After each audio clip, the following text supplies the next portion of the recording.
En tornar de Cuba, els seus avis havien mort.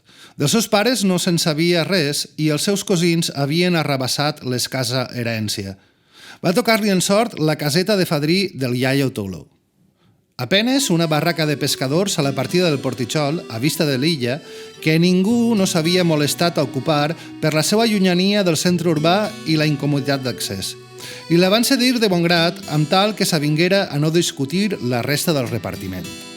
Ell igualment de la vinya i les panses no en volia saber res, i menys encara de la botiga de queviures del carrer del Tossal. La feina feixuga li la deixava als altres. Ell havia nascut per a viure i no per a treballar, i prou malament ho havia passat ja a les Amèriques fent el servei militar. Es corria la comarca amunt i avall de festa en festa, gastava els diners que tenia i els que no tenia al costat dels que acabaven de cobrar la pansa al port de Dénia. Era tan maleït per les dones com a col·laborador necessari, si no inductor del delicte, quan veien tornar els marits sense diners, concelebrat pels fadrins i fadrines que buscaven marit en les festes que amenitzava. Bevia i conversava amb tothom, però sempre es mantenia un cert distanciament, diríem que professional, si no fora quasi sempre dins de l'ebrietat.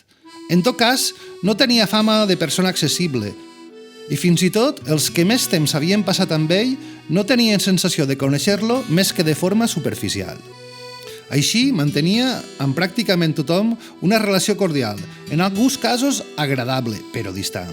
L'única excepció era el seu nebot Josep, fill del seu cosí Salvador, el qui s'havia quedat la botiga dels avis. El xaval tenia una autèntica vocació per la música i havia sentit interès per l'ofici de dolçainer, que, òbviament, despertava l'hostilitat dels seus pares, de la resta de la família i també del capellà, que havia aspirat a que aquell jove de cabells foscos i ulls curiosos seguira el camí del sacerdoci, o com a mínim dels estudis formals. Però aquell preferia el camí de la música i exercia de tabaleter i complement imprescindible per a la tasca de son tio. Només a Josep, en els oasis de sobrietat, es confiava Tolo. Va ensenyar-li música, però també els coneixements que hi tenia, els acudits, cançons i contalles, i molt esporàdicament alguna història dels horrors de la guerra. Un poc en bescanvi, Tolo dormia algun dia la mona entre les palles del magatzem de la botiga i rapinyava algunes de les sobres.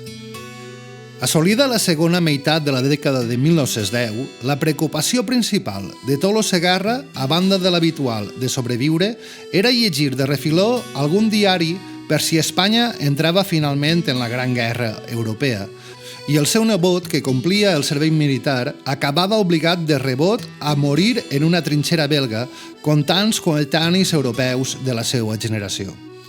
Sentia comptar amb un hereu familiar i d'ofici, que és més del que mai s'havia pogut imaginar que tindria. El que pensara d'ell la resta del poble, com sempre, li tenia exactament igual, sempre i quan li pagaren.